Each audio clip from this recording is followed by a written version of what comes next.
Dogs. 96 dogs. 96 dogs in You ever hear the room? song 96 Quite Bitter Beings by CKY? No. You have, you just didn't know you have. Oh, yes.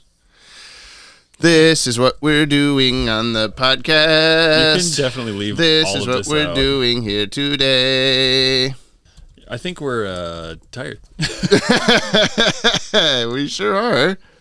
Welcome back to Jump on the Bat-Wagon. I've definitely heard that song. I know you have. Thank you.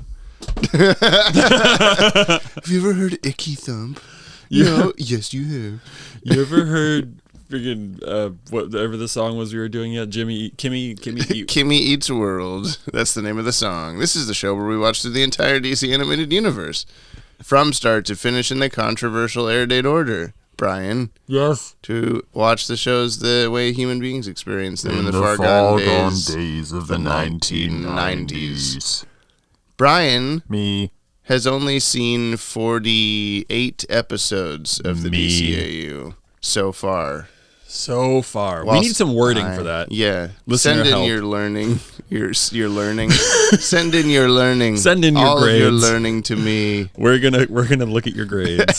Send your GPAs to podcast. Please don't. Mine's not great. What was yours? I think I wound up with a 3.8 by the end of high school. It was pretty good. Nice. Pretty- I That's definitely what did I'm not. I was ADD and neurodivergent enough to be a terrible student because I don't do book learning so good.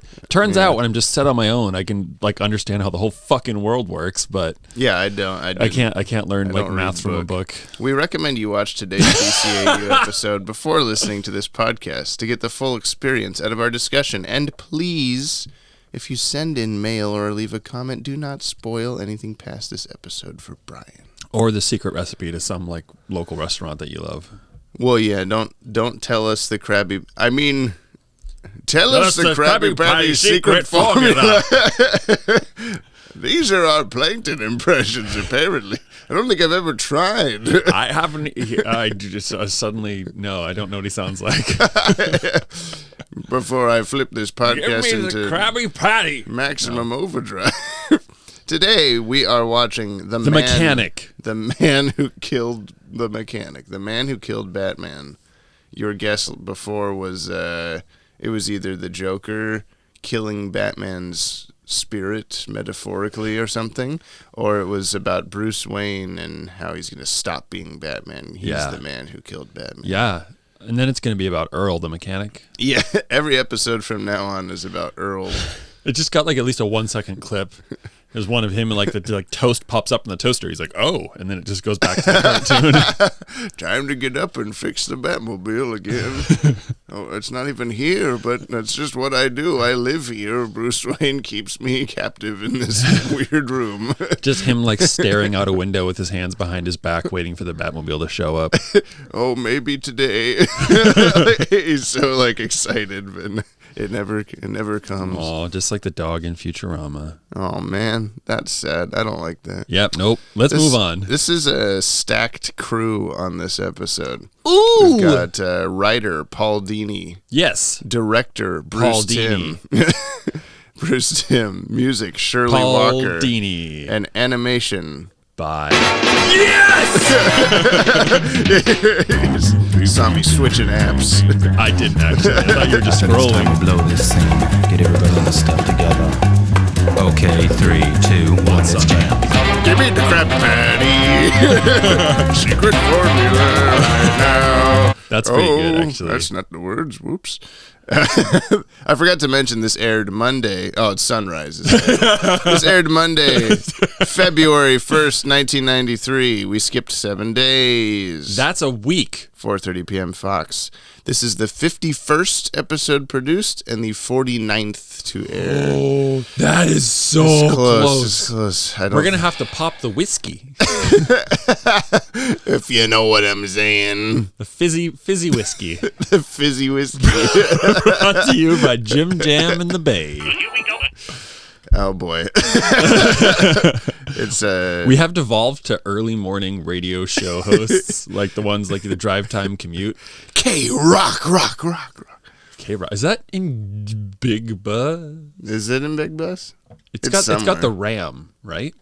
The ram. Like their logo's like ram horns or something? Probably. I don't know. Why does that I thought sound? they were like, the radio stations have enough RAM to be K-Rock, right? Mine will always be Rock 101 FM from New Hampshire. What is it in little bus, smaller bus?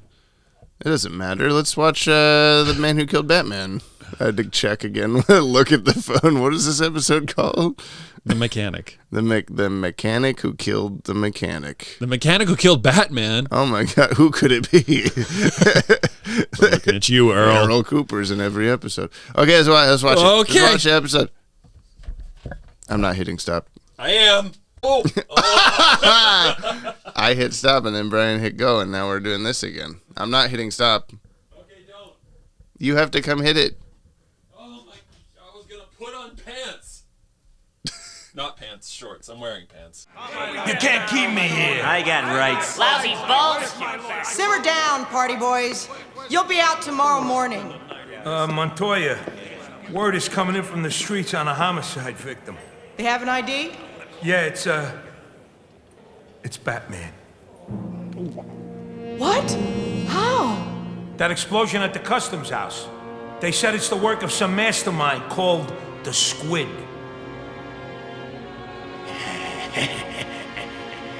Oh.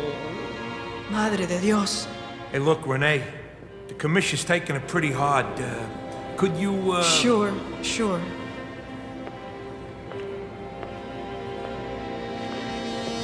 How about it, losers? You see anything tonight?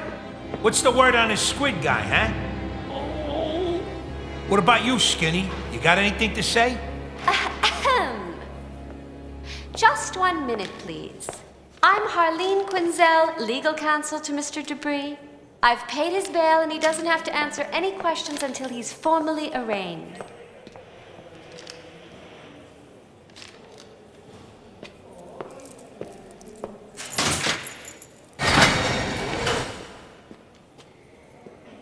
Don't I know you from someplace?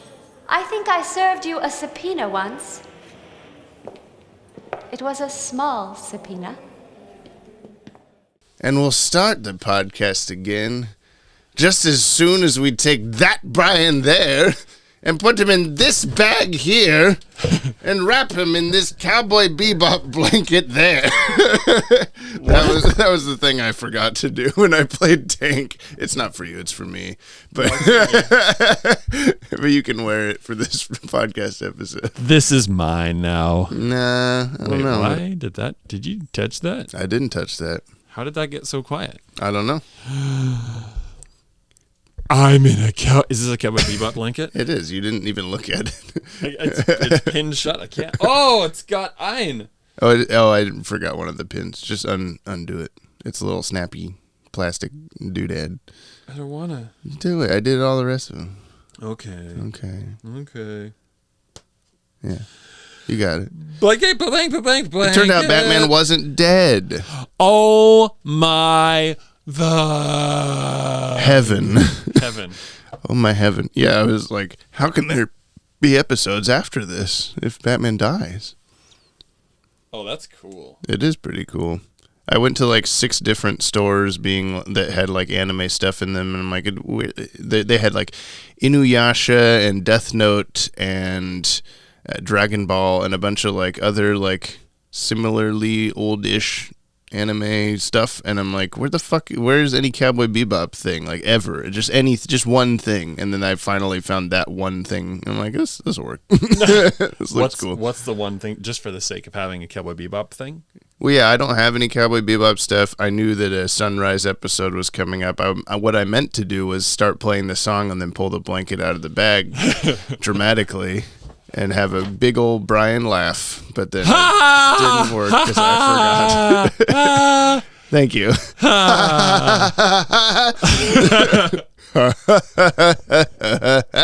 Etc. I'm not gonna do that. I think it's about time to stop laughing like that. Okay, 3, 2, 1. Let's do the rest of the podcast. Okay, Da, da, da, da.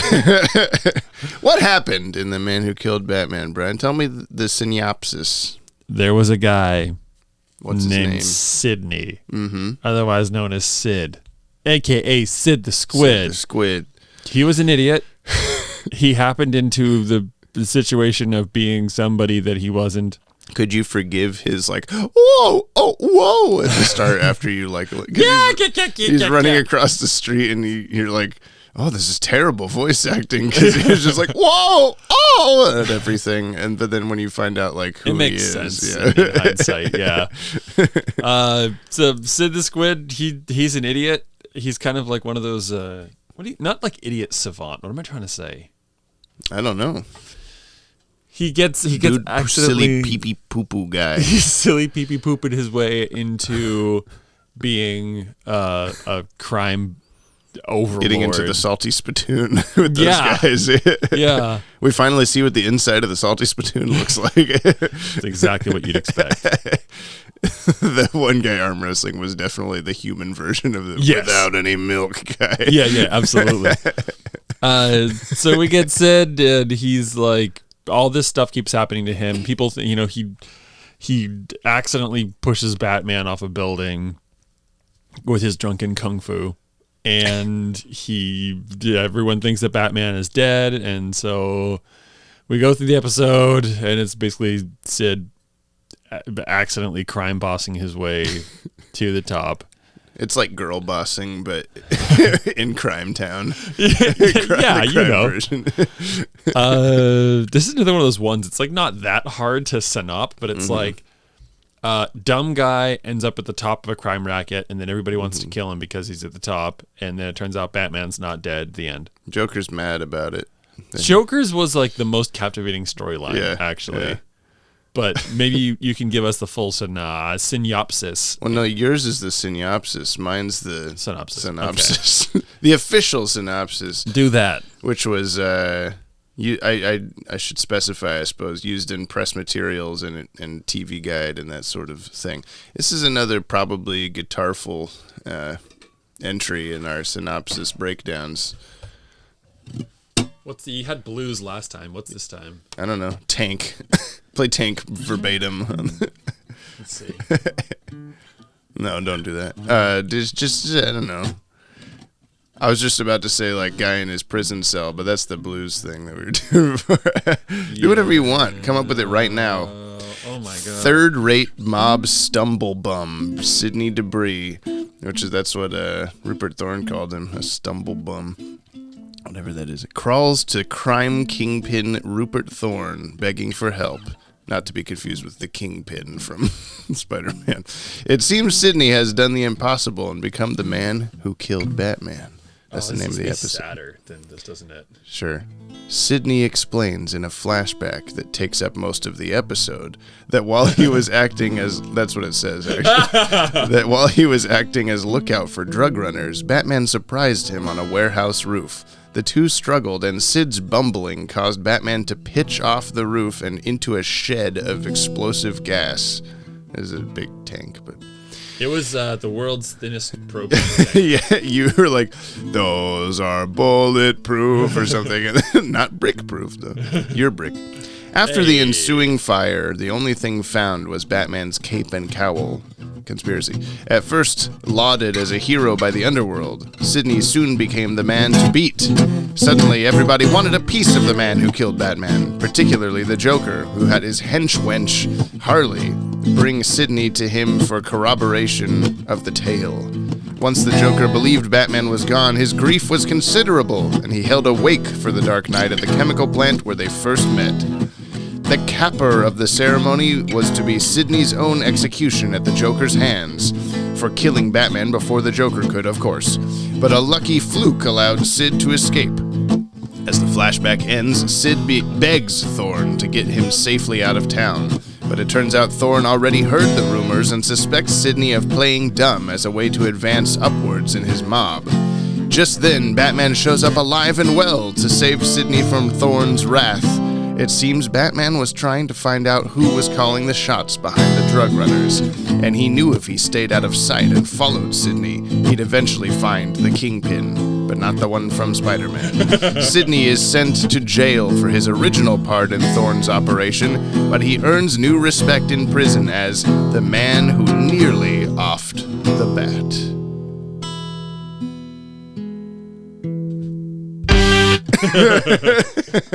I was hoping that'd be in the chord, but it was not at all.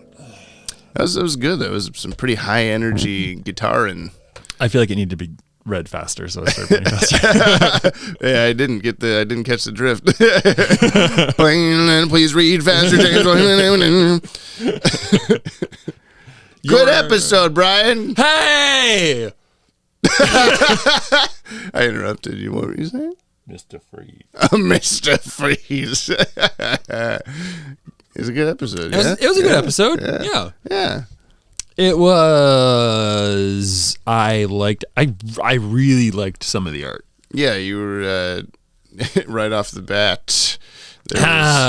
Jump rain on bat. There was rainfall, just like changing perspective and stuff, and existing at all. And you thought that looked cool. I mean, it was a really cool interpret and lots of like crazy angles. That's one of the things I think I'm really appreciating most about Sunrise's stuff. Mm-hmm. And maybe it was just storyboarded this way, but they tend to do cool angles and they make the world keen effects, keen angles. They make it more just.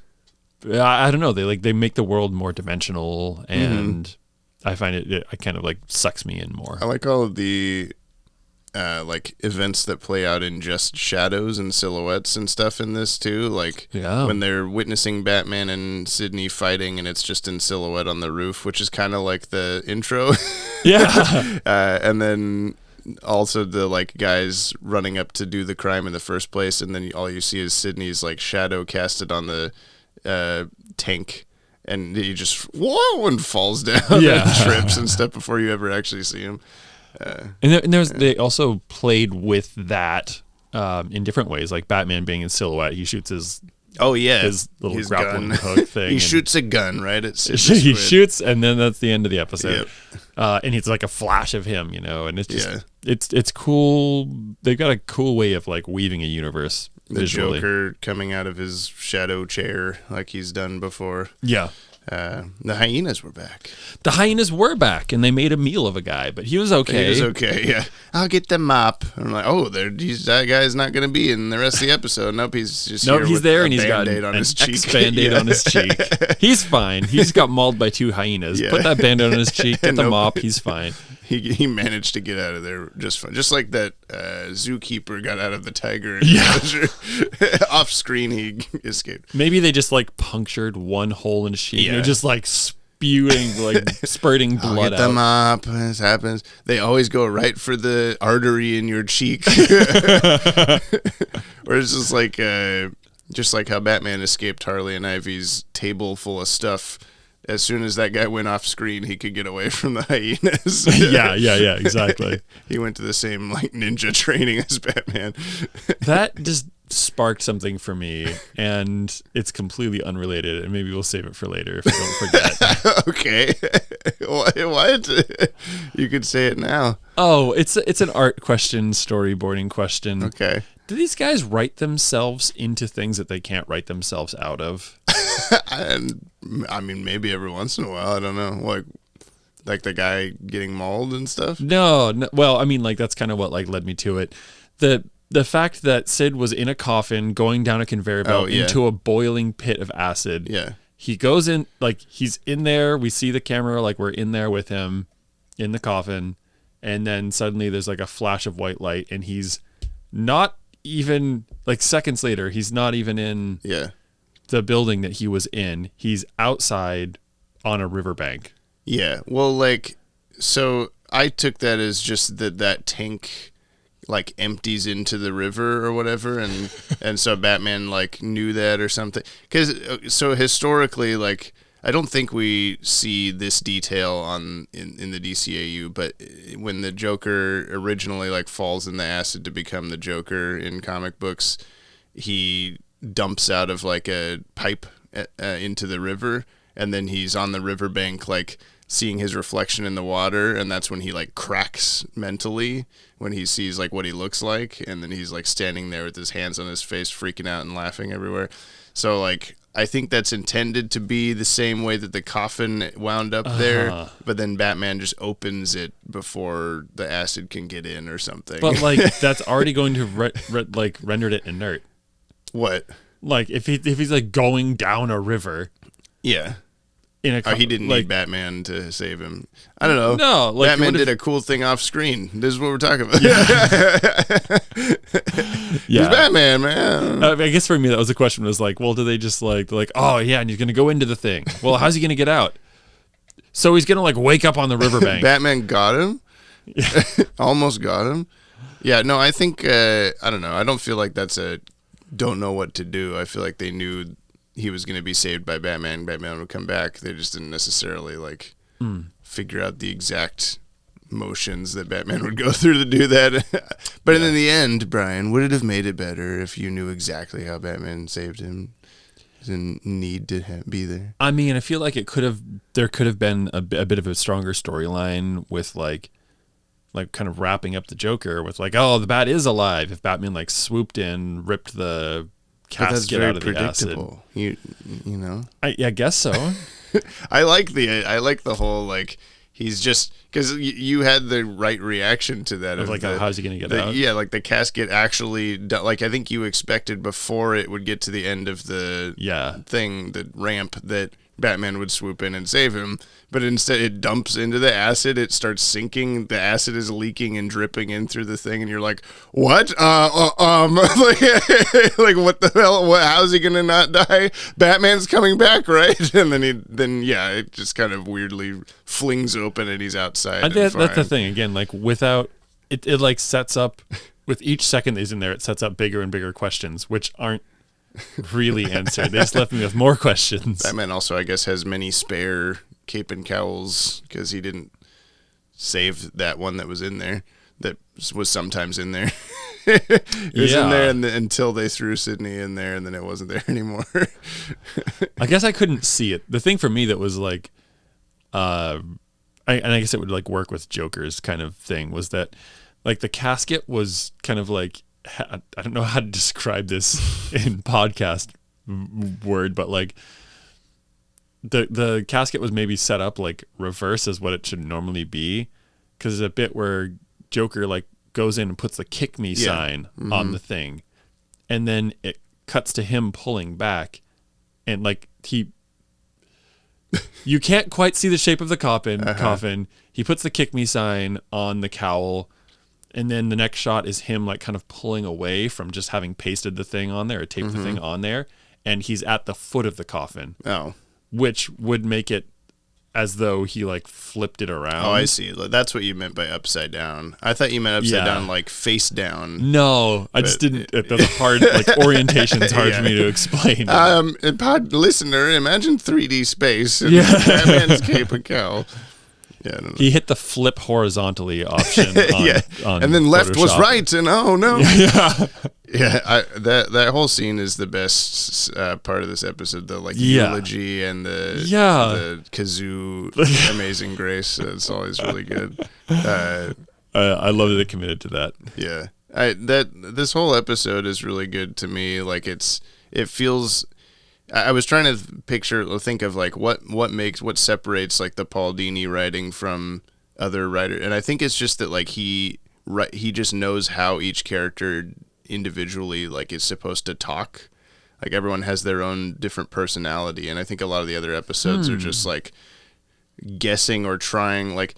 I mean, maybe it's just that I'm used to what these versions of the characters are supposed to be, so when he writes them, I'm like, yeah, that's it, or whatever. But like Joker, when they're in the jewel place, everything that Joker says just feels right, just feels like what he should be. And like he does the whole like, you know, he throws that guy to the hyenas for talking out of turn, and then he said when they're in there, he like Paul Dini adds the little like quip of like, any questions, Murph? No, good, or whatever he want. Like that might not have been in there had it been someone else. He would just be a wacky, jokey guy or whatever. And but also he had really good sad lines. Well, I mean, yeah, but also just like his the range of his personality, and you get to see the whole like angry, sad, excited, like all that stuff. And he's in it for like the Joker's obviously in it for the like experience. Yeah, if I can say that. It's not about getting the jewels. It's like he's there because he has this like he's got the perfect foe in Batman, and he loves that relationship. And the fact that Batman was killed by some like inept fool is like the worst for him, and he's just like lost all lust for life at this point. I enjoyed that you were getting a good reaction out of the whole. Like, okay, like this is how it's supposed to go. I do a thing and then Batman shows up and we have some laughs. We do it all over again. Yeah. Like, what the hell's going on? Where is he?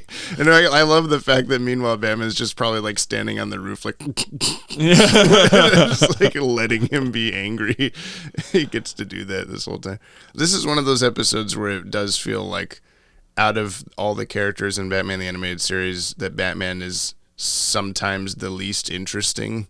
Like, when he shows up at the end and Sidney's just, oh, so the plot was all of this stuff? And Batman just go, uh-huh. Yeah. And that's his whole thing this episode. Although I do like it, the story is just like, stop struggling, you fuckhead, like, get off me. And I also love that as he falls off the building, he has enough time to, like, think of this whole strategy of, like, if I fake my death, I can just tail this guy the whole episode and figure out what's going on. He was in such a fluster in that moment. It's just like, you get off me, guy, and it falls. Like, I guess he's just that was part of it, or I don't know. I would like to make it like make the canon, and maybe you could make this video happen. I thought maybe you can make this canon because maybe you can make a canon. Okay. But the shoots idea, Batman. with the idea that like maybe in the same way that there's all these videos like talking about how like Jar Jar Binks in Star Wars is actually like a drunken master. Yeah. And like maybe that is Sid's Sid thing. Squid, yeah, like he's actually like he could like very well have done like the drunken kung fu thing and like all this like misdirection. And like Q show kind of style. He comes back in the Adventures Continue comics that came out over the last couple of years. He's just in one issue, and Batman's like needing some sort of information from the underground, and he like tails Sid the Squid. He's hanging him upside down, asking him questions and stuff. And the way they describe him in the comic is like, oh, Sid the Squid, like he had his nose in everything or something like that. And we're like reading that going like, did he though? I don't think so. Like he was just this like bumbling, the stumble bum as the thing says, like just trying and failing at everything, or I guess not failing at everything. But like, yeah, that's the thing. What if it was intentional? Yeah, he was. And he's actually. like, he actually like he was. What if he was sincere in wanting to be somebody? Yeah. And he was like, oh, okay, well, I'm going to do this. And I'm like really good at Kung Fu or whatever. So I'm going to like knock Batman off this building. So good. Yeah, they can pretend. And he's just like, he's always a step ahead. What if he's the Riddler? We're disappointed with the Riddler, so we're making every other character. There's Diet Riddler, there's Sid the Squid, Lur. Yeah, I like that. Hey, cast. Oh, give me a cast. Kevin give Conroy me a K. as Batman. Oh, E-V-I-N. Conroy. Bob Hastings as Commissioner Gordon. Don't think he was in this episode. I don't remember him. But Detective Bullock was, and he's not credited in here. He talked. He did. What's up with the credits lately? The cast, they don't list them correctly. I don't know. I did. So we could have got up on the Hydra's back, but we can't. Yeah, we can't do that. It's not official. I like how Bullock even was kind of sad. Like, there's a dead guy, a homicide. It was Batman. So that I actually kind of got misdirected there. Yeah. As a quick aside. Yeah. That I thought it was like, oh, Bullock wouldn't actually care if he was dead. Bullock hates him. And like maybe it was like, and also cops wouldn't say that in front of a pen. That's what I was thinking. People, and so it's like, oh, this is obviously like a setup. They're trying to like get the word out that Batman's dead, but they know he's not actually. That could be. I don't know. Maybe that was in a Maybe that was in off-screen like thing, a deleted scene kind of thing where he was like Batman, like Commissioner Gordon's like, I can't believe Batman died, And Batman then walks in the Batman walks in the window, window. He's like, hey, this is the plan. Yeah, Send yeah. these goons to say the thing. See, Send- we send figured it out. Bullock We and- figured it out. Yeah, just stand in front of the entire captured criminals and say, yeah, Batman is dead, by the way. Yeah. And be sad about it. And Brooke Yeah. would be like, oh, what is this baloney or whatever he would say. This malarkey. We got Matt Frewer as Sidney. He played Panic of Pain and Panic in Hercules, the little Hades minions. Never You saw don't it. know this guy, you idiot. He's a character called the Bishop in Castlevania, the new show. Never seen it. He plays the leader in the Incredible Hulk 90s animated series, the Pink Panther in Pink Panther 90s animated series, and he is Ba-da-ba-da-ba-da-ba-da. Max Headroom. Wow. I Really? was like, that's the one Brian will know. Oh, fuck. And I know Max Headroom. That's just like a cool bit of real cliche, like late 80s, early 90s. Yeah. I just love that Max Headroom is Sid the Squid. Like, now that I know that. Those are very different personalities. Yeah. What acting breadth he has. Yeah, and Panic of Pain and Panic. Mark Hamill as the Joker. Maurice LaMarche as Murphy. I think this is that's the guy that gets eaten or whatever. He plays Vincent Price on The Simpsons. Awesome. Big Bob on Hey Arnold. Oh. Bob's Beepers. Big Bob's Beeper, Helga's dad. He is Mr. Freeze on Batman Arkham Knight. Wait, I got you. I got you. No, I don't. This is way too full for me to Mr. Freeze into. You can do it. Mr. I was wanting water to spew out or spew out, whatever's in there. Water.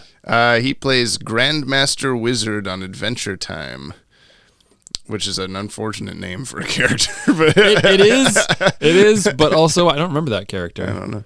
He is Morbo on Futurama, the big green alien news anchor guy. Oh, God, amazing. Mortimer Mouse on House of Mouse.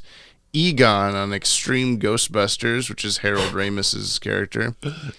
And, of course, Brain on Pinky and the Brain. No, so this guy's had a career. Yeah, and he's a And thousand other things. Still having a career. Yeah. He was also, I was just like, okay, what are like notable things? Because there's so many things to pull from on his IMDb. Yeah. And apparently, have you seen Elf? Will Ferrell? Yeah. Elf. There's a scene where they're having dinner and he drinks like a whole 2 liter of soda and is just fine. And then like 5 minutes later has like this enormous burp. Apparently, Maurice LaMarche is Buddy's Belch in Elf. He just does the burp sound. I didn't know that was a job. I want that job. Yeah. Can I do Mr. Freeze? I can burp on command. Can't do it now. He's lying. He's gonna Hold throw on. up all over. You gotta do it for a good 30 seconds. Oh, please don't. Well, now it's stuck. Thanks. Do it. Just let it out. No, I need to like give that a second. Hold on. Mm-hmm. I mean, you can just go on. No, I'm okay. not gonna- Ingrid Olu as Renee Montoya. Robert Picardo as Eddie. He plays the Doctor on Star Trek Voyager, holographic Doctor. There it is. Richard Woolsey on Stargate Atlantis.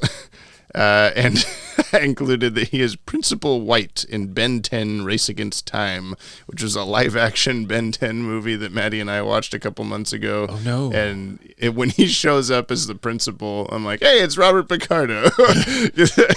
He'll be several other DCAU voices that I can't tell you yet. But Shoot. Well, okay. Look forward to hearing that he's several voices Yes. in DCAU. Arlene Sorkin as Harley Quinn, John Vernon as Rupert Thorne. You want to hear some trivs? We got giant trivs. Rupert Thorne's name is actually Rupert Murdoch. So I'm so sorry. It's been a while since we've... Damn, dude. It's been a while since we've had a Rupert Murdoch episode. Rupert Thorne episode. It has been a while.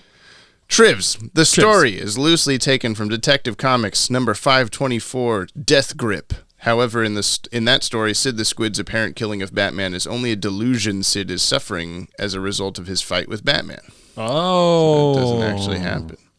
What if none of that actually happened though, and They he's just Dallased telling? it? Yeah, well, like Batman walks in like, yeah, I knocked you out, and then you crawled to Rupert Thorne's office and told him all this stuff. Because the Joker just like gets away, presumably, or Batman could have captured him, I guess, but we don't see that happen, so I don't know.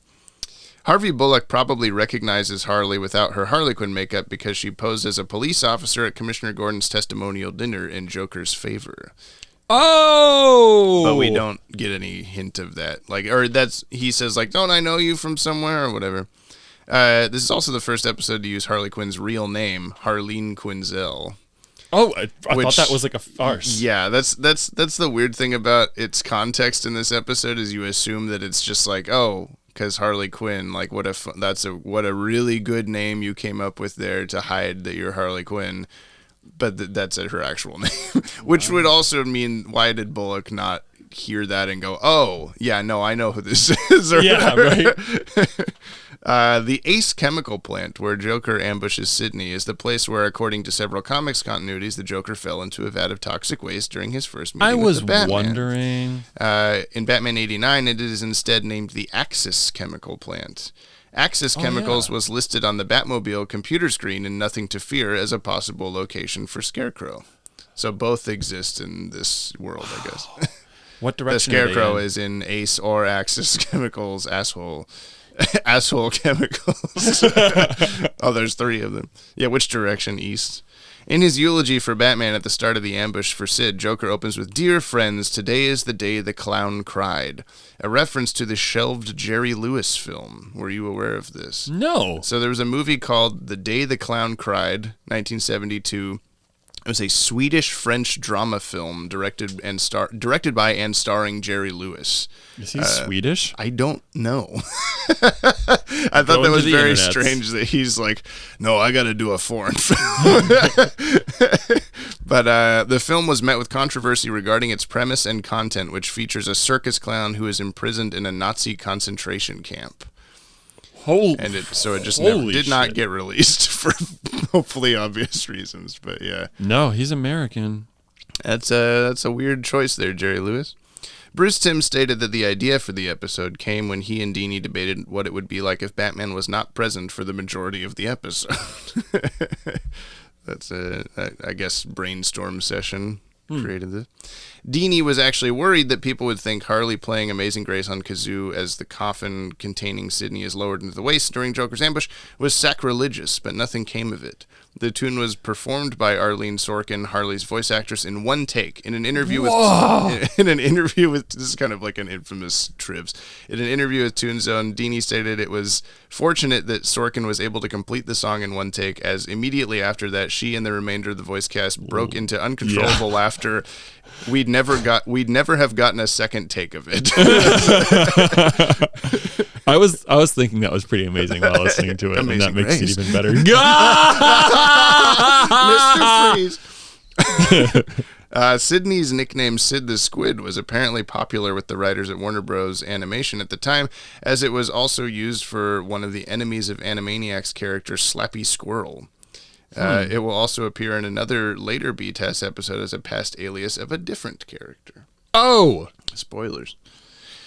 In Mark Hamill's introduction for the book The Joker, A Visual History of the Clown Prince of Crime in 2011, he specifically mentioned the scene from this episode where Joker gave Batman's solemn eulogy, casually sent Sid to his death, and then said, "Well, that was fun. Who's for Chinese?" Hamill credits both the scene and the line, "Without Batman, crime has no punchline," with being the single most significant moment to him getting the character of the Joker. Years later in 2012, Hamill performed the eulogy on stage at the Star Wars Celebration in 2012. I'm going to play you a wee bit of this. Let me get to the right Give me a part, though. Snap and crackle. Batman is in his presence, and Harley Quinn is there, and a couple of the henchmen are there. But he gives a eulogy written by Paul Dini that goes, Well, do you want like some mood lighting or anything? Sure. Do you want to take the stage?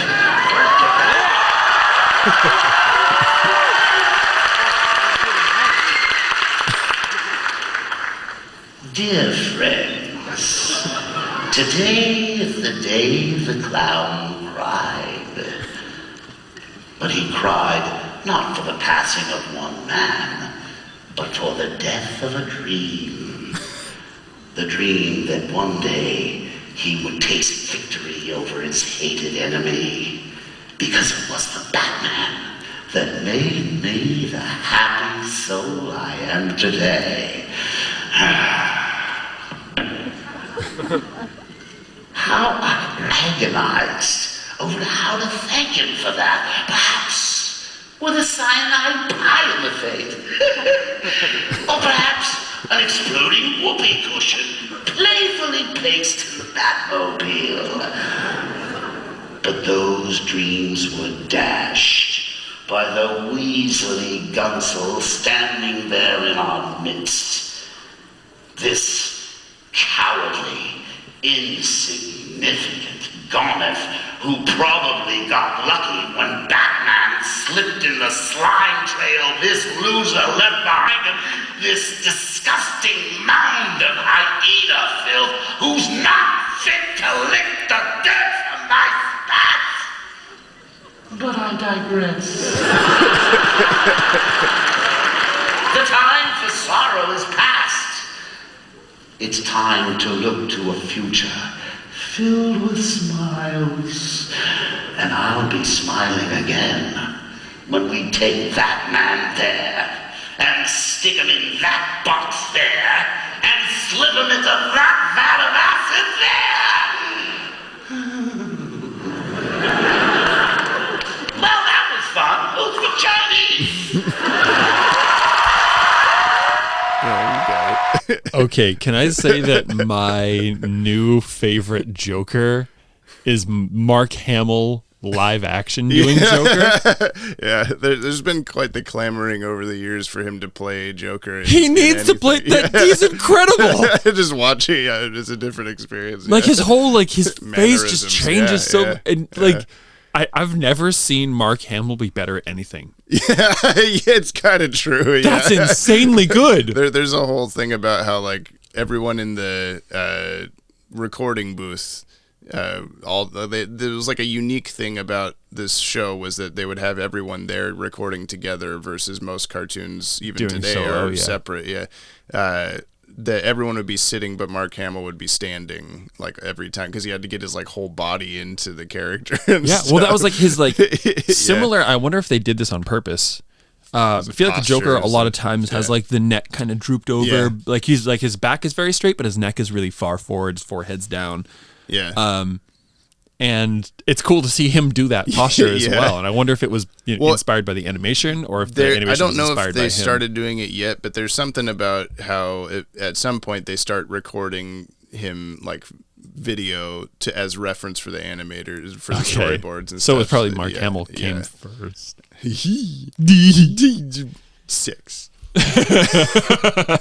But yeah, that's always fun, and I always also love about that in that he gets a couple of words wrong, but the majority of it is memorized from that he looks at his little notebook twice, but I was the next word. But, at first I was like, has he got a teleprompter? And then he pauses, puts on his glasses, looks at the script, and I was like, oh shit, homeboy's doing this from memory. Yeah. Yeah, I'm sure he rehearsed it, but still, for a Star Wars convention, for that to be at all in the back of his mind is incredible. I really like that. Even the Star Wars fans are like, "Oh yeah, he's doing Joker, hell yeah!" I like that they dropped the lighting and turned it slightly purple. Yeah. That's a cool little moment there. Yeah, that's awesome. Thanks for sharing that. The last thing I have is I had to look this up and confirm it, and a bunch of different websites say the same thing. It was something that I had not heard before and didn't quite believe at first. Joker refers to Sid as a Weasley little Gunsel. Yeah. The word Gunsel is often used to refer to an armed criminal, but this is because of a deliberate misunderstanding. Have you heard of this at all? Okay. No. I wasn't sure with you being kind of English nerd guy. So I thought it was just a fully armed Rapunzel. Got guns where hair should be. Ragunzel, let down your guns. Somebody draw that. Jamie, get on it. No, Cooney Phoenix, come on. Oh, actually, yeah. Can you draw us Ragunzel? Anyway, but maybe you won't say that after hearing the next part. Oh, so, no. Maltese Falcon was being serialized in a magazine. The author, when he was writing it, was being serialized in a magazine with an editor who did not allow vulgarities. Dashiell Hammett, the author, used the word gunsel, slang for a man who bottoms in gay sex or is forced into it. Knowing that the editor would not know the word. Both the 1931 and 1941 film adaptations of the novel included the usage, and as before, censors assumed that the word was a reference to a criminal with a gun. The word has since been picked up by other writers of crime fiction who were similarly unaware of its origins. Oh. So that guy's just laughing in his grave. Wow. Presumed grave. I don't think he'd be still alive. However... in the same way that like Webster's dictionary works. Yeah, now it's that. Now it's both. Yeah, so it might have had like shady origins, but now it's just Rapunzel with gun hair. Yeah, and there are now 3 definitions of this word. But yeah, I've definitely heard like gunsel used for just like I think I've used it probably as like a word for just like a goon or a hired criminal or whatever. The weird thing for me is like I feel like when you don't know a word, at least I have a tendency to like just kind of make up a definition of what it sounds like. And to me, that word doesn't sound like a hired goon. It sounds more like a coward or something like that. Yeah, some like a weakling or something. Person, nothing to do with guns. Like the fact that guns in the word doesn't register to me. Really? It's just like some like weak, scrawny something or other. Huh. Yeah, I don't know. I definitely just with like there's the I think I told you already. There's that like canceled Batman episode about the gun that killed his parents, like following it from creation to shooting them. Such and stuff. A cool idea. Yeah, that when the Randy Rogel was describing that episode, he used gunsel like 5 different times. So it's pretty funny to think that maybe he didn't know that it meant that or whatever. I've never wanted to ask Dan Savage a question more than I want to ask him about gunsel. Dan Savage? Do you not know who Dan Savage is? It says a lot about you, Jamie. Okay. I wonder what the top version of gunsel is. Knife soul. Guns also shoot out things. Katana soul. Oh, we need a shooting thing. Bazooka soul. Bazooka soul. Harley Quinn's bazooka soul. There she pulls on those guys in the car. Yeah, there you go. Anyway, we solved that. Yeah. Are there any keen effects in this episode? There's shadowy stuff. There's the rain. Yeah.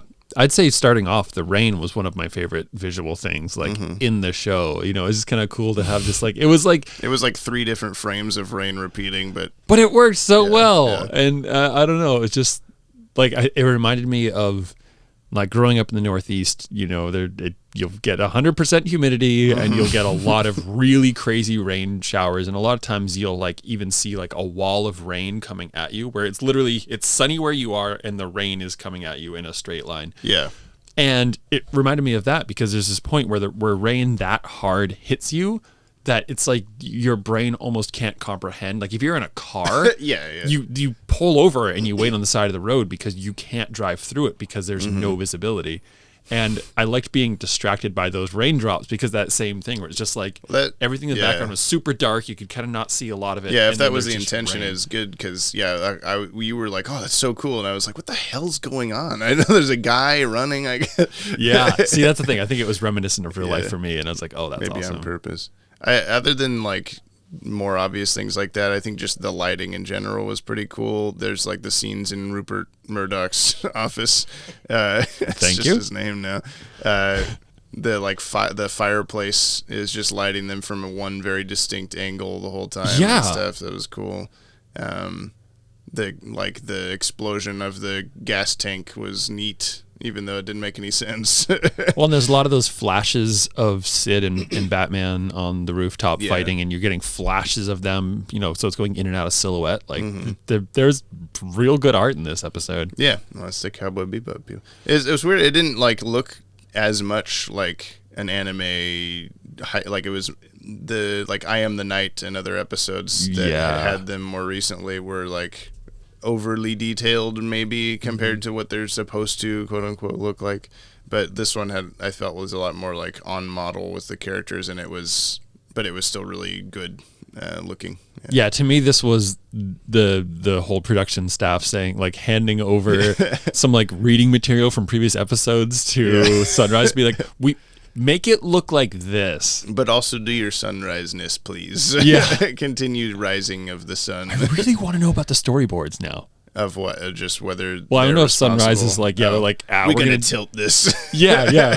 We're gonna go from this overhead view. It's gonna pan down to a Dutch angle. Yeah. And the rain is gonna track the whole time. Like, it does they're make so good. Yeah, it does make me wonder if stuff like ACOM episodes are worse because they were accidentally or like coincidentally given worse storyboard artists or something like that, or if they were given the same quality level of storyboards but just went, I don't know what to do.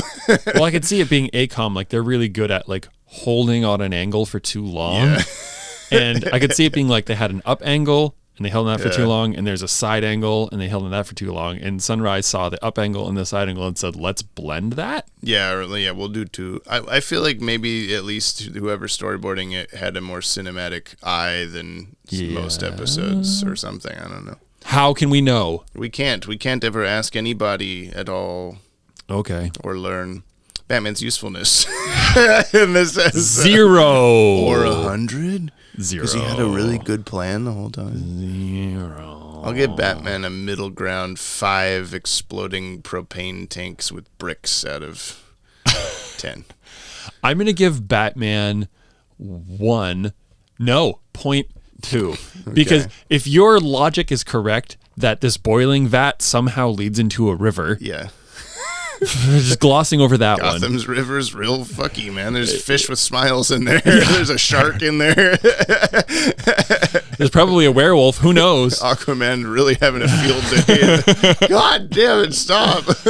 So with that idea that Batman just opened a coffin, I'm going to give... his entire use. I'm going to give Batman 0.27 kazoo solos out of at least 40. Books or hip hop? Sunday comics. That's not an option. Is that a book or hip hop? I don't know. It's a book. Yeah. It's a laptop. Coffee table. It's a coffee table book of unfunny Dilbert Sunday comics. Okay. Out of 10. That's not even part of it. Yeah. No, we're not doing that anymore. I don't know. It's weird. This one's like doesn't feel books or hip hop to me. Does it feel Sunday comic coffee table books? It feels like whatever Tank is, high octane jazz. I also feel like it sounds like I'm being too critical. I do like this episode. Yeah. In fact, do you put it on your top 10? Let's see what your top 10 is. Let's pull this to up. compare. I need the visual. Yeah. This document, big red letters, Jimmy Guy at the top. Okay, say what's your top 10? My top 10 from 10 to 1 is Perchance to Dream, The Strange Secret of Bruce Secret? Did I put an N in there?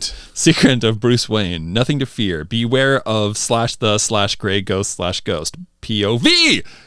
Pretty Poison, Joker's Favor, Almost Got Him, Feet of Clay Part 2, and Heart of Ice. Okay. Does this beat out any of those? Even the lower end ones? No. No? No, it doesn't. Okay, well, I'm going to put this at my number 6. What? Yeah. Whoa, wait, you got to talk through this with me. Okay. Is it because of the art? I really like this episode. I think it's the writing, honestly, in this one for me. The art is really good, but I think that not necessarily the writing of the scenario. Like, you're right that it is. But the writing of the people. Yeah, like the characters they just feel like this episode to me was the like, okay, finally we're watching Batman the Animated Series. Like we're halfway through Batman the Animated Series. We're finally watching the show. You know, it's funny. I totally agree with you on like the character writing being like so good and all this stuff. The fact for me, it's like it focuses around Sid. Yeah, but who is so not an interesting enough character for me to put it on the top 10. Well, I don't consider him like interesting in like his, I don't know, anything, his backstory or whatever. Like he doesn't have like but his whole reason for being there like drives the whole episode. And that's true. I'm trying to explain this to you. I'm trying to explain my reasoning, I guess. I just like that the more serious characters get to bounce off of this guy, Rupert Thorne, the Joker, Batman, etc., where they're put in a situation they never thought they would be in, and by this like fucking idiot. Yeah. and they're just so, like just seeing how they would react to both Batman's death individually and like that it was this guy that it couldn't possibly, like, no, I'm so mad or whatever. And the whole Joker eulogy thing is so good. I mean, it's classic scene, things. Yeah. Are you just getting? I'm a devil's advocate. I know what you're gonna say is because I'm being nostalgic about it or whatever. Or are you getting? I mean, I guess it's nostalgia, but are you getting caught up in the popular excitement? No, I think that whole like the video of Mark Hamill doing the thing is just a cool thing. I would put that video on my top. Your top 10. Yeah.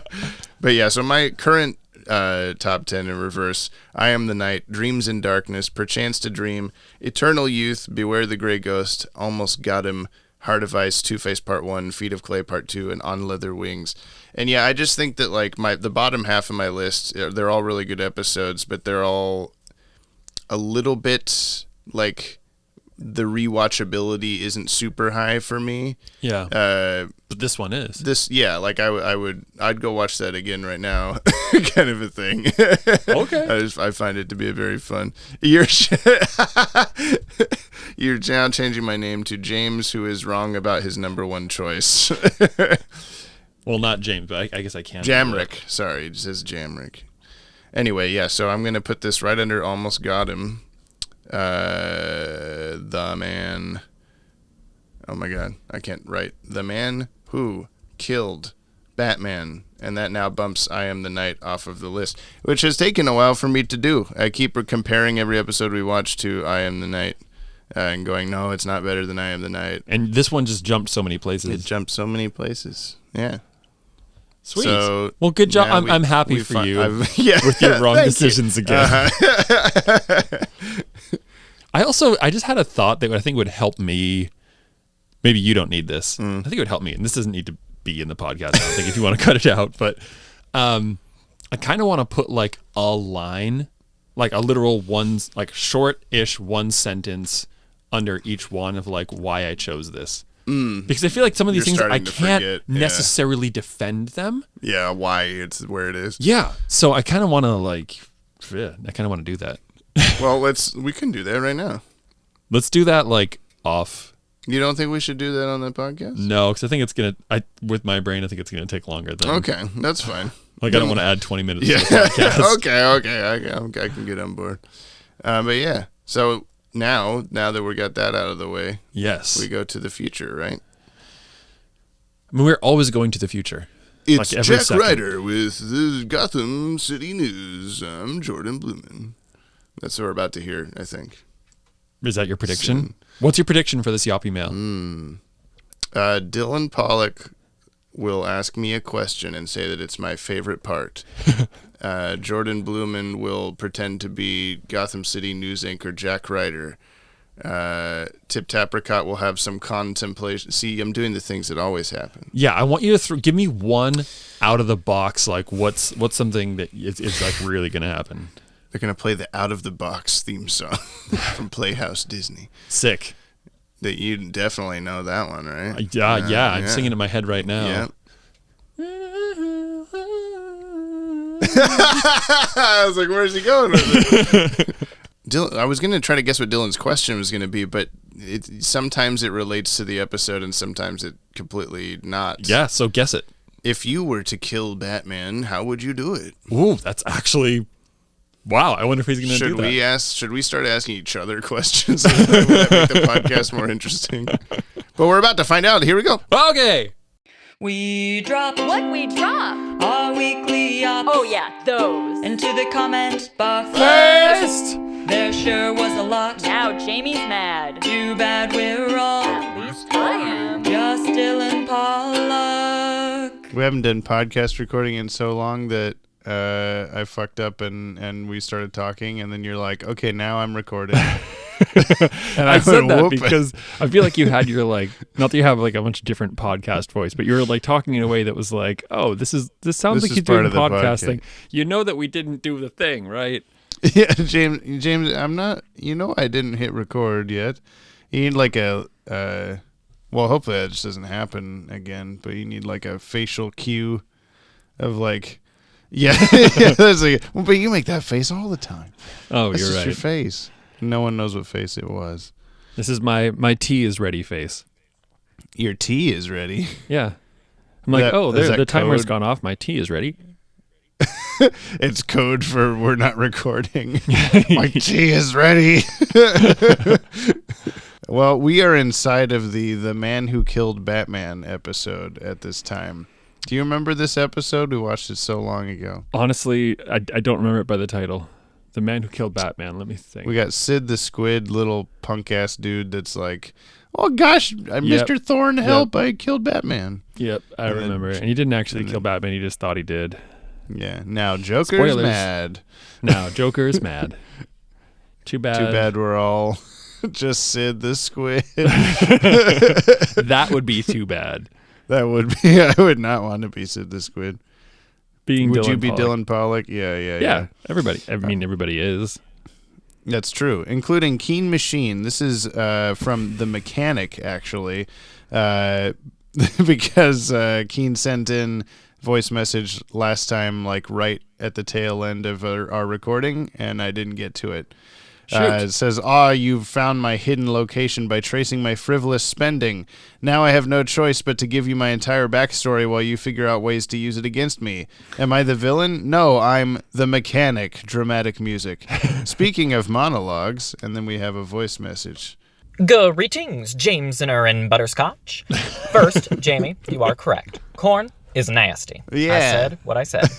Second, Kimmy, your mail time song is, and I quote, amazing. I loved it, so props to you. Finally, Brian, there's a lot of car words in this episode that I won't even pretend that I understand, but I hope that it made you happy. So also, happy. if someone kept saying, in the basement, to me all weird, like, she's in the basement, lots to do, in the basement, I'd be pretty creeped out, not gonna lie. Maybe try a different clue that doesn't give such forensic files vibes, Earl. Anyway, that's all. Keep it keen. That's a good point, yeah. I chopped her up in the basement. Okay, Earl.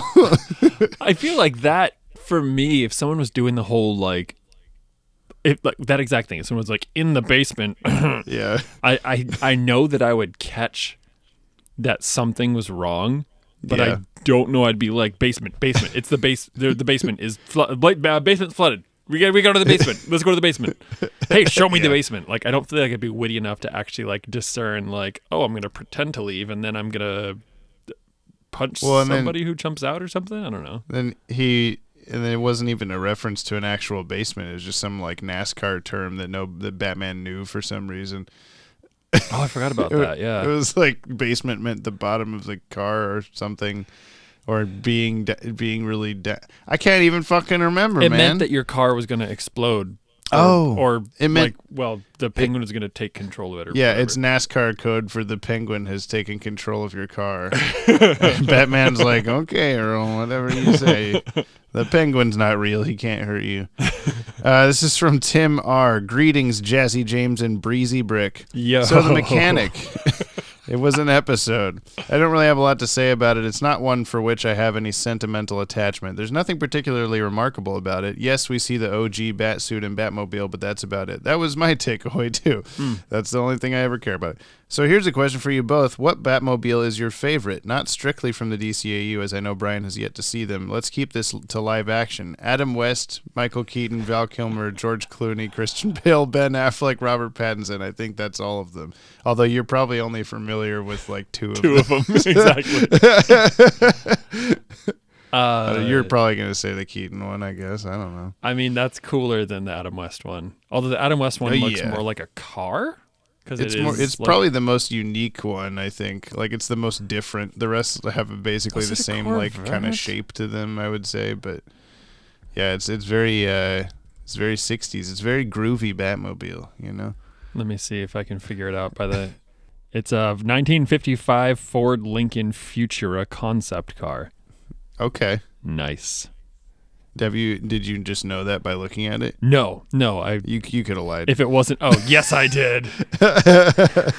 Yeah, the newest one is kind of mostly a car. Also, it's a Charger, right? Isn't that just based off a Charger? I don't know cars. This is from Jordan Newman. What the heck is a new Jordan Newman? Happy Jimbo. Oh, not Happy Jimbo. Hello, Jimbo. Happy Jimbo and Brucey Boy. I realized that in my voice message I named something kind of obscure that some people don't know. The DSE Ray. Yeah, I know what that is. And my disappointment in not hearing it this episode. For reference, for anyone who doesn't know, the Dies Irae, meaning Day of Wrath, is an ancient melody representing the end of the world, and has been used as sort of the song of death and darkness in countless soundtracks. It's mostly recognizable as the melody of Making Christmas from Nightmare Before Christmas. This is a long way to say this would have been the perfect episode to use it, and I keep expecting it to show up, but it didn't. Stay Yoppie. I assume he's talking about the man who killed Batman. I might as well shift over to his voice message real quick since we're on it. Yeah. A tragic report / musical minute from Jordan Blumen. It's GCN. Gotham City News with Jack Ryder. I'm sorry to be the one to break this news, folks, but the Batman is dead. Oh, my God. This is going to be a tough night for all of us. But I know that if we stand together and stay strong, we can... I'm sorry, hang on just a moment. You're kidding. Well, folks, it seems the Batman is still alive. Everything's okay, and you can go back to sleep. You're kidding. Now over to the music.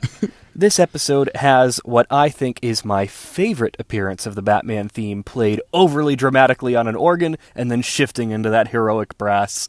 I love it a lot. I also noticed that they did not take the opportunity to use the Dies Irae in this episode, and that makes me sad. What the hell is that? What does that mean? I wish someone would explain to me what it is. Thanks, Jordan. I never heard of that before, to be fair. It's a melancholic... oh, my God. Let me find an example of it. Find it. Find it, Jamie. I'm finding it. Chilling your Reese's means you'll eat them slower. It also means they'll be colder. Don't you recognize it? Biore blemish patches. Oh, my God. Absorb Biore blemish patches? Holy shit. Not as expecting.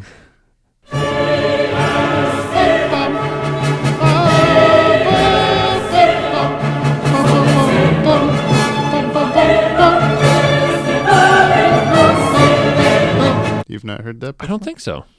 That's in like every late 90s action movie trailer. Oh.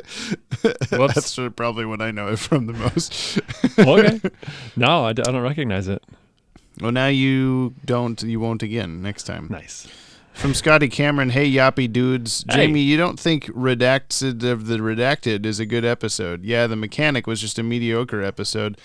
I mostly hyped it up to be in the character of the Penguin. I thought the shot of Penguin with a bulging bloodshot eye was weird when he was looking at the Batmobile schematics. It was. Also, I'm surprised Jordan, of all people, didn't point out how the opening car chase cuts between the Penguin theme and Batman theme while going back and forth. It wasn't as bad as Last Laugh Joker chase with the trash dump, but it reminded me of that. Maybe the Joker chase is worse because Joker's theme is more whimsical. The Man Who Killed Batman is a great episode. The funny thing is it may be the episode where Batman is the most useful of the recent episodes, despite being presumably dead. He saved Sid from becoming William Easton at the hands of Joker. Please tell me someone got the Saw 6 reference. I did not. I'm sorry. Apprehends Thorne and presumably also catches the Joker. I guess it happened off screen. Maybe Batman is more useful off screen than on screen. I think we've discovered that for ourselves. As well. Yeah, that's actually that's a really good point. Lastly, yeah, Papa Roach's music has gone a bit softer since 2017. 2015's Fear was the last Papa Roach album that I'd really consider metal-oriented. Everything since then has gone for a more electric and pop rock feel. I think it's largely because Jacoby has had surgery to his vocal cords done in recent years so that he can't do all the screams and growls he used to get away with. Yeah. That's too bad. That also happened to, I think there's a few instances of that, but the one that stands out in my mind, I can't think of the name of the band at the moment. Disturbed? No. Because Disturbed guy also, Rammstein also, all of the above, all the guys, they're getting old. Everyone's getting old. Avenged Sevenfold. That's who it was. That guy had before they got famous, he had a really gnarly scream, and then messed up his voice, and then he kind of went into this nasally kind of thing instead. But Devin Townsend hasn't, because he knows how to scream properly. You talking about Jimmy Eat World? Kimmy Eat World. I apologize also for past James in all these episodes saying Jimmy Eats World. I don't even think I realized I was saying that at the time. I don't think I would know the difference. He just eat world. He just do it, okay? This is Tip Tapricot Ice Cream. Oh. Contemplations, The Man Who Killed Batman. Here is my post-midnight due date squeeze-in for some thoughts, not many, but still some. Note on fruity detail since I ran out of time. The bartender just had a vibe. As your local queer apricot, I may make that a recurring segment because it would be goofy and fun. Stay yoppy. I have no idea what that means. We're about to find out. All right, here are the late night contemplations of the week on The Man Who Killed Batman. Hearing Harley talk and act normally was weird, but honestly pretty cool, and I would be interested in seeing more of her pre-Harley Quinn, and I think it's really funny that Harvey didn't recognize her when it still sounds like her and looks like her, and she said her full name, which just sounds like Harley Quinn, but I guess he was grieving. Who knows, maybe just emotional turmoil clouds his mind. Sid started out annoying, but then honestly I didn't mind him at the end as far as comic relief characters go. He was just sort of a guy in a way that you can stand. To me, this episode does a twist of setting itself up to be cooler than it is. At the start, you're like, oh, it's gonna be one of these kinds of episodes, and then it slowly became decently enjoyable. Not great, but I had fun, which is more than I can say about some episodes. Same. And also a fruity detail: the bartender. What a guy. Bye. Oh, okay. I get it now. Do you remember this from the episode? No. Having a bar fight in that Salty Spittoon place. Yeah, yeah. And the very animatedly gay bartender is dropping glasses on guys that have already fallen on the floor. Oh yeah. Whoopsie kind of a thing. Oh wow, yeah. We didn't even talk about that during the discussion, but yeah. I understand. That was so long ago. I get it. Yeah, I wish that guy showed back up. We didn't include him in any of our Pride Month videos. What the hell? Next year. There's solid representation in The Man Who Killed Batman. This is from Keen Machine again. For this week, I expect. Thank you for joining us and not being late. As you know, true yoppers have a zero-tolerance policy for tardiness. Please take an open seat wherever you'd like. We're about to begin. This is what it says. God damn it. Greetings, James, Ryan, dear listener. We are gathered here today to mourn the absence of our beloved King Machine from last week's episode. Though he was there in spirit, There's his coughing in the voice background. was absent. Silenced by the merciless marching of the hours, he was robbed of his rightful place of the mail time segment, blocked from fulfilling his weekly duties, his opinions scorned and rejected by Father Time himself. But I digress. The time for sorrow is past.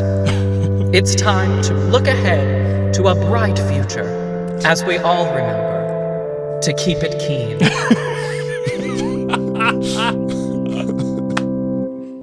Because I'm back, baby. Oh, wow. It deserves the applause sound. Can we just upload that as its own episode? I want to listen to that just often. put us to shame every week, why don't you? Well done, Keen. Well done. I love the the coughing in the background. God, it's like I'm really there at this funeral. There's one more from Keen Machine that says, Day 12, is anyone there? Oh. Greetings. Hello? Anyone? Ow. Can anyone hear me? Ow. My ears.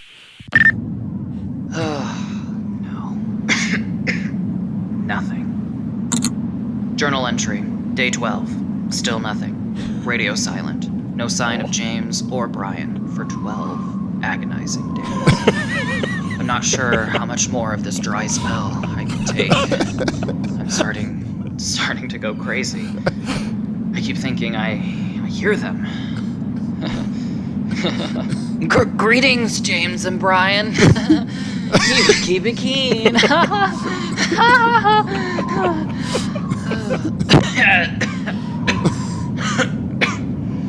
No, keep it together, Keen. There's still hope.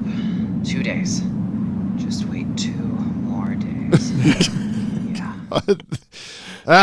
Stop it! These are too good. I don't even have it. I have no comments afterward. I just want to listen to them all day. We're back! Oh, God, that's the thing we always need. And I'm sorry to make anyone follow those up, but we have some more voice messages on the anchor. I love the like wind sound effects. Yeah. You can see him trudging through the desert, you know. Oh, I thought snow. Oh yeah. He's the mailman in Hey Arnold. I hate snow. I hate the rain. I hate the sleet. Man, I sure do hate the dry spell of yappy dudes. This is from Scarface Nate. Well, this episode was fun. Who's for Chinese? Back! It is time, boys and girls. Yes, it is. For another episode by James and Brian. But, this is one of my favorite episodes. Yes, it is. Are we ready, boys and girls? I know I am. We're going to stop that now. Thank you. Anyway, the highlight of this episode is, of course, Joker and Batman's relationship, for lack of better terms anyway. But for me, the highlight of this episode is the animation, as well as the, music. But shame I can't find the music for this episode's soundtrack, which goes for a lot of the soundtracks in DCAU. But hey ho, what are you going to do anyway? Also, I love how Joker's just ready to kill a guy just for asking a stupid question, which I can totally relate to, by the way.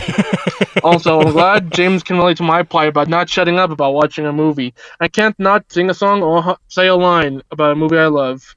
Anyways, stay happy. Same. I will. We will. You too. I think the soundtrack for this episode's out there somewhere because I've definitely used the music from the last 5 seconds of it that we'll play at the end of this podcast in some video of ours because I sang it as it happened. So I don't think I would otherwise know the music.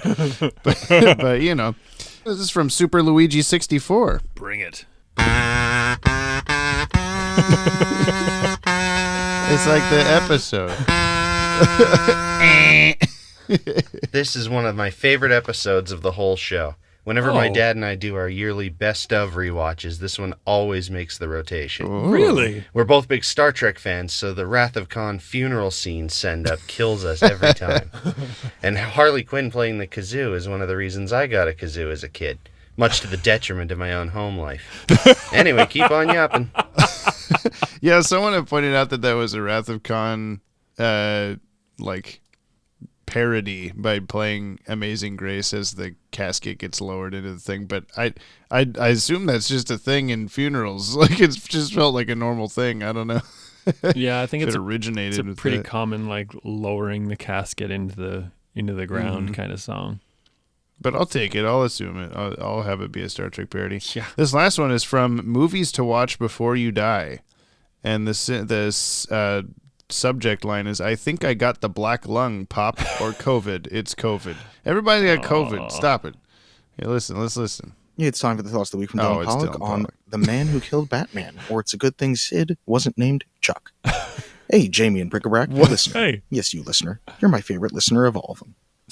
So, let's talk about Sid. Hard. How'd this guy get involved as a henchman? He feels like he should be Rupert Thorne's accountant. And the other henchmen think Batman will just focus on beating the crap out of Sid and not just knock him out in one punch and move on to them? Also, is there any other time we see a villain, which I guess Sid is, get a happy ending. Oh. Lastly, that's a damn good dick joke in this children's show. Subpoena. Get it? Because it sounds like a penis. Also, not to cut in on Jordan's musical moment, but I love when Batman walks into Rupert's office with the funeral organ added to the theme. Mm-hmm. So, let's get to the question of the week. James' favorite part. Yeah, thank you. Do you have a preference for episodes from Batman's point of view, a villain's point of view, or a random Gothamite like Sid? Let me know what you think. Ooh. What? I mean, ooh.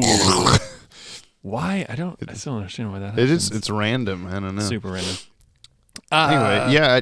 What's your answer to that question? I think I probably just for like the novelty of it, a random like person's point of view. Yeah, we've had a couple like Batman's not in much of the episodes lately. Yeah. And we tend to give those ones like low Batman's usefulness scores because he he's not there. Do anything. Yeah. But like, I don't know. I guess later on it's more fun to have it from Batman's perspective when he's like this more equipped. Adept. Yeah, adept is the better word. Yeah, dude. Because right now, whenever it's a like, oh, we're following what Batman's doing, most of what he does is like feed a piece of paper into the back computer and it goes, the guy's in the place. The guy went east. Goes, oh, yeah, east. And then he goes there and punches people, and that's about what he does. I'm looking forward to seeing a more like, yeah, a more I'm looking forward to seeing Batman through your eyes. Yes, I thank you. I've been looking forward to that. I hope you pop my eyes right out of their sockets. I'm gonna. And then, yeah, that's all the voice messages. We're gonna get to some comments now on the last episode of the podcast, which was called something, the mechanic or turbocharged trinitro injectors. And this is from Deductionist. What's up, James Asaurus and Brian Adon? While I might not be a great episode for the Penguin, I always thought this was an overall fun episode. I love this Yoppie community that you've created for us, even if we're all sock puppet accounts for Dylan Pollock. Hopefully this makes it in. I forgot to comment right away the first time I listened. It made it in. You're here. Well done. And yeah, speaking of the community, quick aside. It was awesome taking a little lunch break the other day and saw that you were live streaming your animation on Watchtower. And I popped in and there were so many of the listener there. Yeah. And Batgirl Fangirl was there. Dylan was there. And it was neat to like actually have that interaction because normally it's just, this is my interaction, but just then and there. And that was fun. Just me reading them to you. Yeah. Yeah. Such as Scrudge. I've always loved The Man Who Killed Batman. Really fun episode. Despite his limited screen time, we get a surprising amount of depth from the Joker, as well as one of his most iconic monologues. Side note, I want Harley to play Amazing Grace on kazoo at my funeral. I'd argue that Batman was actually pretty useful in this episode. You may say he does nothing for most of the runtime, but he's deliberately doing nothing, so he's doing a good job if you think about it. Capturing Rupert Thorne, nice bonus. I'll give him 4 shadow puppet squids that don't actually look anything like hands out of 5. I think Dylan meant he'd be called like Chuck the Fuck or something like that. I don't know. If his name was Chuck. Oh, yeah, I don't know. I forgot about that. Duck. Tell us next time, Dylan. We don't understand you quite yet. We'll get it someday. MJ Barrett, hey Jackfruit and Broccolini. I adore the new Mail song. Meant to tell you last week, but alas, I fell behind and feel appreciated as a sock puppet. My ADHD brain ran off with the idea of how much road rage would we be able to reduce if we could audibly fart on other cars and be farted on, because how can one be very angry when one is giggling at fart sounds? That's a good point. I would fart on a lot of other cars, yeah. Yeah, me too. Yop Tower Database, which by the way, has a couple of new episodes that people should go listen to. So far behind. Shoot. I know. I stole someone's creative vision and all I got was this stupid t-shirt. There's a merch idea for you thieving crooks. Thank you. I'll steal that. I'll tell you to do it. Ashley Tutchin, if I had $1 for every time the Penguin hacked the Batmobile in the early 90s, I'd have $2. I know it's not a lot, but it's weird that it happened twice. This episode is definitely an example of an interesting concept with a flawed execution. Since I do like the idea of Batman having a mechanic, I'm really looking forward to the next episode. It's an all-time classic, personal favorite of mine. Oh, and in response to Dylan's question, the 3 movie or TV cars I'd love to drive are the Batmobile, the DeLorean, and the Impala from Supernatural. Those are good answers. Although I haven't seen Supernatural, my friend Jesse apparently bought, like, not the car, but basically the same kind of the car. I think it's like same make, model, year, and color. Because of that. It's a cool car. I'm not big into cars, but it's a pretty cool car. Maybe I'll try to sucker him into driving it over here the next time we record. You can get suckered into watching 15 seasons of Supernatural or something. Oh, look at the time. I gotta not watch that. You gotta not be on the podcast for Pandaborg Productions. Yeah. Based on the car knowledge drops, a tangent on sidechain compression, and that sick blues guitar riff, I'm not convinced Brick isn't just one of Bruce Wayne's alter egos.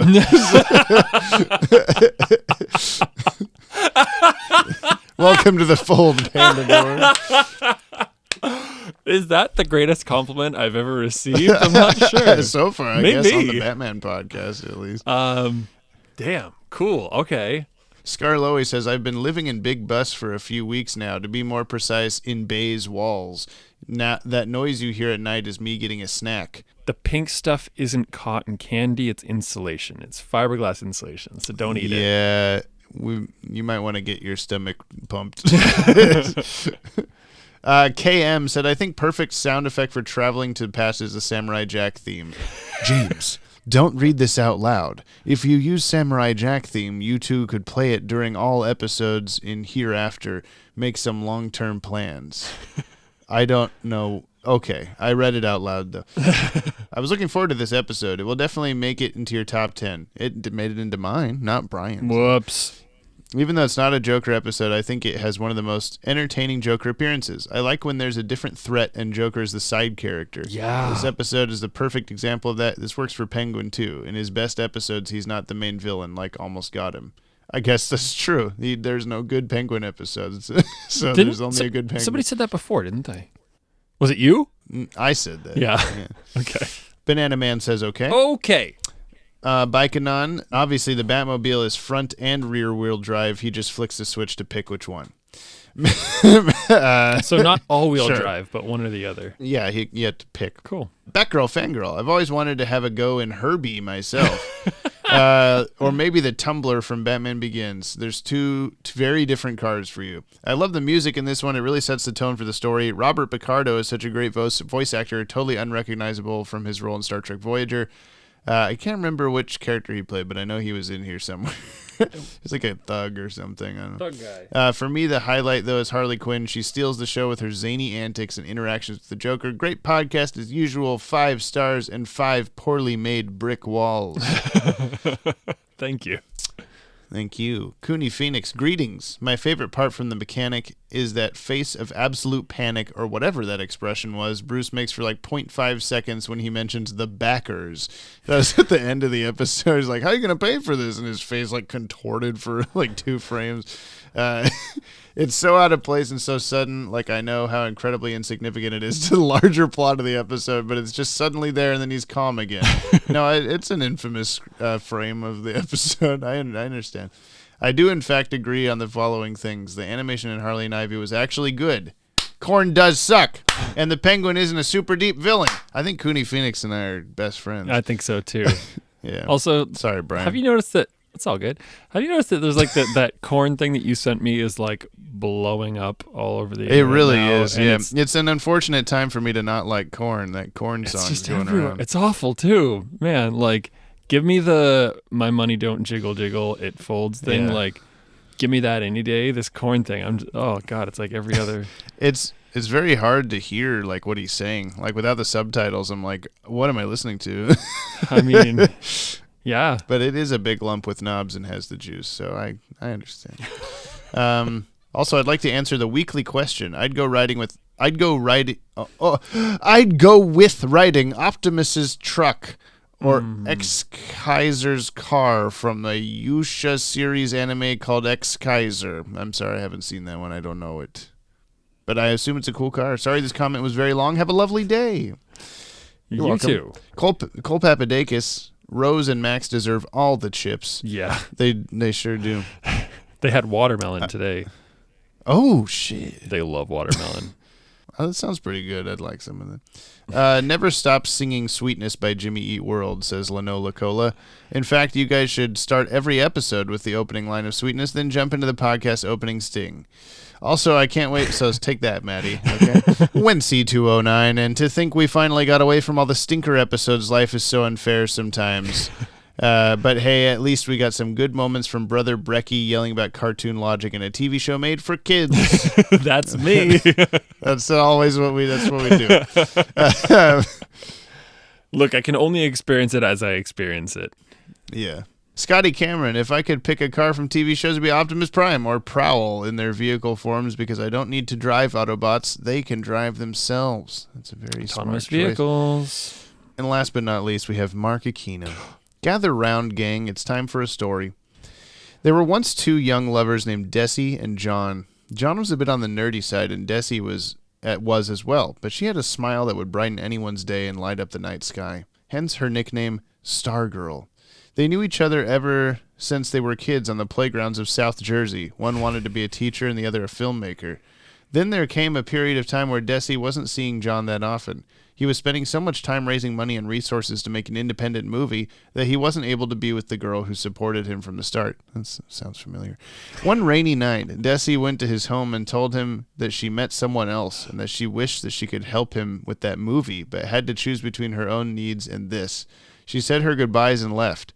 As she closed the front door and as the rain poured down on her, John ran out to stop her. He took her by the hand, stared her deeply into her hazel brown eyes, and said, Stargirl, none of what I'm doing is as important to me as you. I can't bear to be your second choice, not when you are my first. This was the most elaborate one I've done yet, and it's all for you, my one true babe, brother Brian Broderick, brushy, breaking bricks and Brussels sprouts, but brimming with brilliance, braggadocio. Whoa!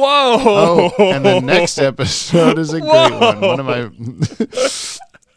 One of my favorite Joker appearances. Can't wait to hear you guys talk about it. Thank you, Mark. Oh my God, that was brilliant. I was on the edge of my seat, literally and figuratively. Yeah, I mean, I always sit on the edge of my seat because I have terrible posture, and it doesn't help.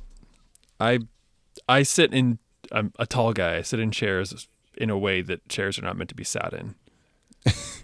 You broke up on Zoom, so all I heard was it's a tall guy, and then I'll assume that whatever you said was very deep and good. Yes, it was great.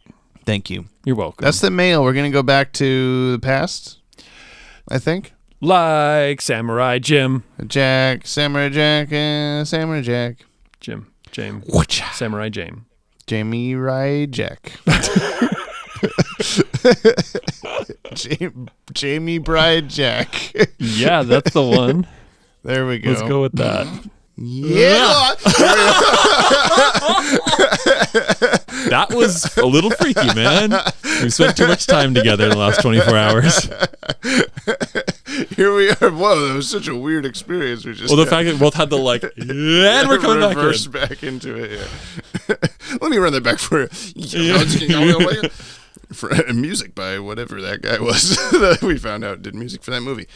Next week's episode, Brother Broderick. Yes. Is called Zatanna. It's about Zatanna. Yeah. Who is that? What's that? A new villain. A new villain. Okay. Yeah. How do you spell it? ANEWVILLA. Yeah, that's how. You're welcome. How do you spell Zatanna? With a Z. Good answer. Capitalize it if you want to be proper. So it's a new villain. What are they gonna do? Zit things. Zit things. Batman's face is a pizza face now. Idiots. Yeah. They did a like co-sponsorship with like those Oxy whatever wipes. what was it? Clorox wipes. That's how you get rid of yeah. shits. Wow. Just rub table cleaner all over your face. Yeah, that's what Batman's gonna do. Has anyone tried that? You have? I don't know. Yeah. Well, cool. Anyway, if that's the podcast, thank you for listening, everybody. If you want to reach out to us like the fire hand at the end of the Cat and Claw Part 2, email us at podcast@watchtowerdatabase.com. Yeah. Yeah. You can also send us a voice message. A voice message? Is that better? I don't know. On Anchor. Less dickish. By going to anchor.fm/Bat-Wagon. The link is also in the description of this episode and every episode. Leave us a comment on today's episode on the Podtower YouTube channel. Subscribe for new DCAU podcasts every week. And while you're us and the DCAU review and sometimes uploads of our live streams when I remember to do that. That's a thing. Yeah. You know what else? What? Rate the podcast. Yeah. Why not? Maybe 5 stars. It takes like almost no time at all, and it helps us. Where'd you put that blanket? You put it back? I put it back. Oh. I never saw you do that. It was like, is it on dog hair floor? Come on. I just bought that. What about rating the podcast? Maybe sorry. About blankets. Yeah. You really checked out there, Jamie. Teespring.com/stores. Wait, we weren't even talking about merch yet. The merch. Oh, is that you're getting ahead of me? Yeah. Somebody buy me a shirt. We have cowboy. Just any shirt. Please, I need clothes. I'm an extra large. Actually, you know what? Sizes suck. Get Brian this shirt better be about the Zeta Project shirt. That's on the store. Oh. Okay. Get Brian Did we get any merch suggestions, I wonder? I don't know. I hope so. Me too. If you have merch suggestions, let us know. Buy Brian why was there a yellow bat suit and star-crossed you madman t-shirt? I didn't know is star-crossed a Batman episode? No. Okay. No. I'm honestly waiting for the yellow bat suit. Yeah, and I have no idea when it's going to be. This is why I did the podcast. Yes. That's my first connection with Watchtower was you're like, oh, I do these videos. And it was shortly after you made the yellow bat suit video. I'm sure I showed that to you around the time we met because that's around when I made that video. That's exactly what I just said. But in different words. So. I think you're lying. No, you said you showed New episodes of the podcast are released every Friday. Oh. On the Podtower YouTube channel and whatever you listen to podcasts on. Except for this last Friday when it wasn't. Oh, yeah. And watchtowerdatabase.com also. Good. That's where it is. Good. That was definitely a cohesive sentence that you read and I didn't interrupt over. And hopefully I'm not editing this part out because of some weird technical difficulty. But we're having Dan Reba on for Zatanna, baby. Dan Reba is going to be here in the house. Not in the house, but in I mean, his face is going to be in the house. He's going to be in his house, and we're going to be in your house. Yeah. He's in a house. Dan Reba's in a house. I said Paul Dini's probably also in a house? Maybe. There's a good chance. Nice. It's 10 a.m. He's probably still in his house. We are. Yeah, I'm in Paul Dini's house right now. Yeah, me too. That's where we've been recording the podcast the whole time. In his basement. That's why you hear me. He's like, oh yeah, Paul Dini writing so good. He's got a Ragunzel to my head. Oh no. Oh no. Goodbye, everybody. Goodbye. To my head? Is that what that was what the oh no part was about, right? Sure. Oh. Here we go. Away. Oh, away we go. Away we go. And that one's for any I missed. Oh, am I glad to see you.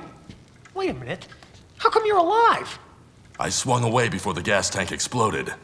But I thought since you believed I was dead, I'd tail you and see who was calling the shots. So, you were the one who saved me from the Joker? That's right. Well, glad to be of service. See ya. You're still an accomplice to Thorne's gang. Guess I can't win for losing, huh? I don't know. In the right environment, a man of your dangerous reputation could still get a lot of respect.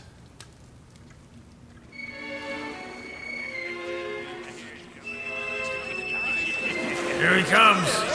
It's the Squid. Toughest man in Gotham, nearly off the bat. Set Thorne up. You made a fool out of the Joker. Don't mess with him, man. A big shot at last.